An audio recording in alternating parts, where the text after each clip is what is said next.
देश में जारी कोरोना वायरस के महासंकट के बीच लॉकडाउन 4.0 की शुरुआत हो चुकी है। अब 31 मई तक देश में लॉकडाउन रहेगा, जिसमें कई तरह की छूट दी गई है।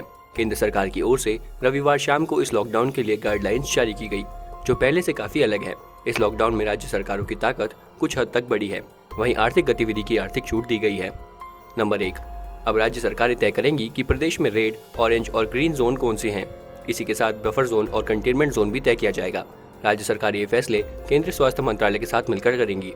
नंबर 2, कंटेनमेंट जोन को छोड़कर अब देश के हर इलाके में ई-कॉमर्स को होम डिलीवरी की छूट दी गई है। पहले ये छूट सिर्फ जरूरी सामान के लिए थी, लेकिन अब गैर जरूरी सामान भी डिलीवर हो सकेगा। इसके अलावा restaurant, online food site, app से भी खाना डिलीवर हो सकेगा। नंबर 3, सैलून, मिठाई की दुकान समेत कई अन्य दुकानों को खोलने की इजाज़त दी गई है, लेकिन ये राज्य सरकार ही तय करेगी कि उन्हें कौन सी दुकानें खोलनी है और दुकान खोलने का क्या नियम हो सकते हैं। यानी आर्थिक गतिविधि को पूरी तरह से खोला जा सकता है, सिर्फ नियमों का पालन करना जरूरी है। नंबर 4, पिछले 50 दिनों से बंद बस सर्विस अब खोल दी गई है। साथ ही एक राज्य से दूसरे राज्य में बस जा सकेंगी, लेकिन दोनों राज्यों के बीच सहमति जरूरी है। इसके अलावा प्राइवेट वाहन भी एक राज्य से दूसरे राज्य जा सकेंगे, लेकिन सोशल डिस्टेंसिंग, मास्क, दोनों राज्यों को हेल्थ एडवाइजरी का पालन करना जरूरी है। नंबर 5, लॉकडाउन के बीच पहली बार स्टेडियम और स्पोर्ट्स कॉम्प्लेक्स खोलने की इजाज़त दी गई है। हालांकि यहाँ सिर्फ खिलाड़ी जा पाएंगे, दर्शक नहीं जा पाएंगे। इसके साथ ये भी चर्चा शुरू हो गई है कि क्या IPL शुरू हो पाएगा। अभी तक इस पर कोई पुष्टि नहीं हो पाई है। नंबर 6, अब कंटेनमेंट इलाकों को छोड़कर पान, गुटखा, शराब की दुकानों को खोलने की इजाज़त दी गई है, लेकिन सड़क पर थूकना या गंदगी फैलाना पूरी तरह से मना है। ऐसा करने पर जुर्माना लग सकता है।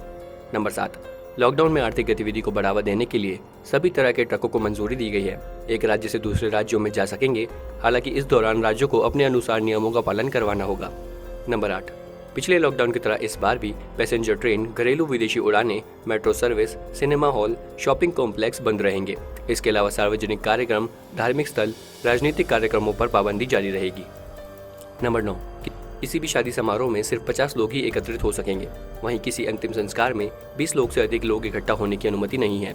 दफ्तरों को भी खोला जा सकता है, लेकिन 33 से 50% दफ्तरों के साथ ही खोला जा सकता है।